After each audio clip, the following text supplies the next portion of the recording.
Press for piece foundation کے زیر اہتمام پاکستان ریڈ کریسنٹ سوسائٹی کے تعاون سے 2 روزہ فرسٹ ایڈ تربیتی ورکشاپ کا انعقاد کیا گیا۔ ریڈ کریسنٹ کے تربیت کار خالد محمود نے ضلع باغ آزاد کشمیر کے مقام لاہور بیلا ناڑ شیر علی خان میں واقع پریس فار پیس فاؤنڈیشن کے مرکز پر زیر تربیت خواتین کو فرسٹ ایڈ کی تربیت فراہم کی۔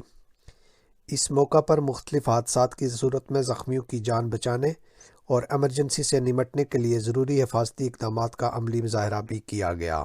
تربیت میں شرکاء نے گہری دلچسپی لی اور ٹرینر خالد محمود نے کہا کہ پاکستان ریڈ کریسنٹ سوسائٹی کی مقامی تنظیم کے اہداف میں یہ شامل ہے کہ علاقہ کے ہر گھر میں کم از کم ایک فرد فرسٹ ایڈ کی تربیت سے آگاہی رکھتا ہو۔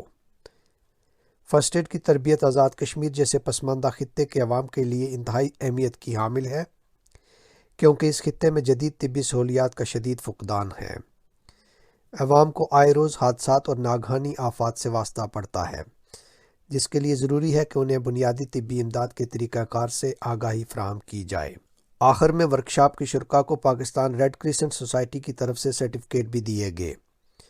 اس موقع پر پریس فار پیس فاؤنڈیشن کی پروجیکٹ مینیجر روبینہ ناز نے پاکستان ریڈ کریسنٹ سوسائٹی اور تربیت کار خالد محمود کا شکریہ ادا کیا اور کہا کہ ایسی تربیتی سرگرمیاں معاشرے کے تمام افراد کے لیے سود مند ثابت ہوتی ہیں۔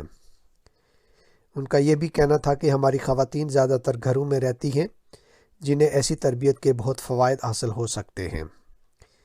کسی بھی ایمرجنسی کی صورت میں اسپتال پہنچنے سے پہلے کم از کم ابتدائی طبی امداد دینے کے لیے ایسی تربیت ضروری ہے تاکہ انسانی جانوں کو بچایا جا سکے۔ پریس فار پیس فاؤنڈیشن کے رضاکار راجہ آفتاب خان نے بھی خطاب کیا اور PRCS کے عملے کا شکریہ ادا کیا۔ پریس فار پیس فاؤنڈیشن کی طرف سے تربیت کار خالد محمود کو بہترین کارکردگی پر سرٹیفکیٹ بھی دیا گیا۔